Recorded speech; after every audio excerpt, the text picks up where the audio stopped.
بسم اللہ الرحمن الرحیم۔ السلام علیکم ورحمۃ اللہ وبرکاتہ۔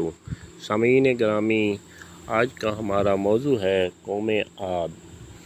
قوم عاد کے افراد قد کاٹ کے لحاظ سے بڑے لئیم شہیم تھے۔ اللہ تعالیٰ نے انہیں زبردست جسمانی قوت سے نوازا تھا۔ سرسبز شاداب علاقے کی وجہ سے مال و دولت کی کثرت تھی۔ آسودہ حال لوگ تھے۔ فن تعمیر میں ان کو خاص ملک تھا۔ بڑی بڑی عالیشان عمارتیں اور یادگار تعمیر کرتے تھے۔ پرتکلف اور شاندار تعمیر بنانے میں عاد کے لوگ اپنی مثال آپ تھے۔ 70 شاخوں پر مشتمل یہ قوم موجودہ دنیا کی قدیم ترین تہذیب کی بانی تھی۔ جنوب مشرقی عرب کے دور میں دراز علاقوں پر حکمران تھے۔ یہ قوم جب مصر پر قابض ہوئی، اس وقت ان کا بادشاہ شداد بن عاد تھا۔ عرب مورخین انہیں امم بعید یعنی برباد ہو جانے والی قبائل کے نام سے یاد کرتے ہیں۔ کیا تم نے نہیں دیکھا کہ تمہارے رب نے اونچی عمارتیں والے ارم سے کیا سلوک کیا ہے؟ مغرور اور سرکش۔ قوم نوح کی غرقانی کے بعد اگرچہ یہ لوگ زمین پر حکمران بنا دیے گئے تھے، لیکن انہوں نے گزشتہ اقوام کی تباہی سے کوئی سبق نہیں سیکھا، گمراہی کا راستہ اختیار کیا۔ یہ لوگ بت پرست تھے، ستارہ پرست ان کے عقائد میں شامل تھا۔ نعمتوں کی فراوانی نے انہیں مغرور کر دیا تھا۔ کفر و شرک نے ان کے قلوب سیاہ کر دیے تھے اور سوچ و وچار کی قوتیں سلب ہو چکی تھیں۔ شیطان نے انہیں اللہ سے اس درجہ غافل کر دیا تھا کہ روزی دینے والا، تندرستی عطا کرنے والا، میہ برسانے والا، دوسری بہت سی حاجتوں کے لیے انہوں نے الگ بت تراش لیے تھے۔ قوم نوح جن بتوں کو پوجتی تھی، یہ قوم بھی انہی کی پرستش میں لگ گئی۔ عوام و خاص ایسی برائیوں میں مبتلا تھے کہ کمزور اور بے بس مخلوق پر عصا حیات تنگ ہو گیا تھا۔ اسی وقت میں جب کہ گمراہی اور جہالت کے مہیب اندھیرے ہر طرف پھیل گئے تھے، اللہ کی رحمت سے قوم عاد کے لیے حضرت ہود مبعوث ہوئے اور عاد کی طرف بھیجا۔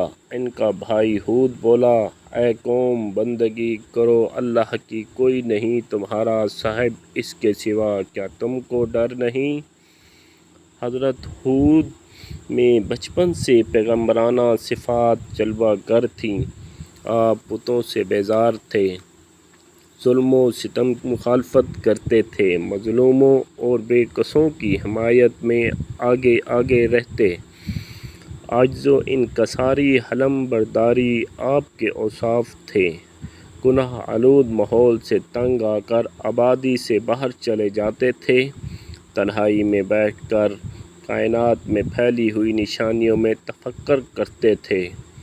یکسوئی سے جب شعور اس مجلہ ہو گیا کہ غیب کی دنیا میں وقوف پذیر ہونے والے واقعات آشکار ہونے لگے، تو حضرت جبرائیل آئے اور انہوں نے سرفرازی کی خوشخبری سنائی گئی۔ اور یاد کرو کہ عاد کے بھائی کو جب ڈرایا اپنی قوم کا احقاف میں، آپ نے اعلان کیا، اللہ تعالیٰ کے علاوہ کوئی عبادت کے لائق نہیں ہے۔ اس نے مجھے تمہاری طرف مبعوث کیا ہے کہ تمہیں ہدایت کی راہ بتاؤں۔ خدائے واحد سے ڈرو اور میرا کہنا مانو۔ مٹی سے بنے ہوئے مجسمے اور تمہارے ہاتھوں سے تراشے ہوئے صنم تمہارے حاکم کیسے ہو سکتے ہیں؟ سیاہ رات کو روشن کرنے اور چاند لاتعداد ستارے اللہ کے بنائے ہوئے راستوں پر گردش کرنے کے پابند ہیں۔ تم گمراہی میں پڑ گئے ہو، شیطان نے تمہیں بہکا دیا۔ اس شرک کی تمہارے پاس کوئی عقلی دلیل نہیں۔ اللہ نے تمہیں جسمانی قوتوں اور ذہنی صلاحیتوں سے نوازا ہے ان کی قدر کرو اور اللہ کی نعمتوں کا شکر ادا کرو۔ اگر تم نے برائی اور نابود و نمائش کو ترک نہیں کیا اور اللہ کا شکر نہیں کیا تو یاد رکھو اللہ کی پکڑ بہت سخت ہے۔ گمراہ قوم نے تعجب کا اظہار کرتے ہوئے کہا کہ تم ہمارے پاس صرف اس لیے آئے ہو کہ ہم ایک ہی اللہ کی عبادت کریں اور انہیں چھوڑ دیں جن کی عبادت ہمارے باپ دادا کرتے تھے۔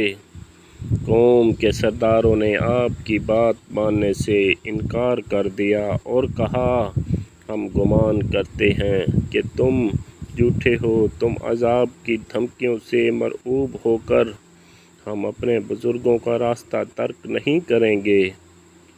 تم اگر اپنے دعوے میں سچے ہو تو ہم پہ اپنے رب کا عذاب لے آؤ۔ حضرت ہود نے قوم کو بہت سمجھایا، اللہ کا رسول ہوں، تم لوگوں تک اللہ کا پیغام پہنچاتا ہوں، میں تمہارا خیر خواہ ہوں، تم مجھ پر بھروسہ کر سکتے ہو۔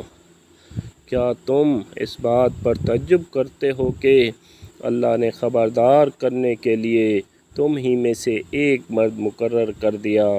اگر تم سمجھتے ہو کہ اس وعظ و نصیحت سے کسی سے صلاح و ستائش کا خواہش مند ہوں تو یہ تمہاری غلط فہمی ہے۔ میں تم سے کسی چیز کی تمنا نہیں رکھتا، میرا صلہ اس کے ذمہ ہے جس نے مجھے پیدا کیا ہے۔ قوم نے آپ کی تعلیمات سے بیزاری کا اظہار کیا، بولے ہم کو برابر ہے، تو نصیحت کرے یا نہ نصیحت کرے ہم کو آفت نہیں آنے والی۔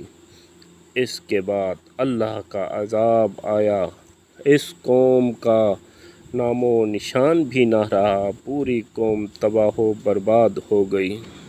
جب کوئی قوم پر اللہ کا عذاب آتا ہے تو وہاں کا نام و نشان بالکل ختم ہو جاتا ہے۔ اس لیے یہ قوم سرکش ہو گئی تھی اور اللہ کا عذاب نے آ گھیرا اور پوری قوم برباد ہو گئی۔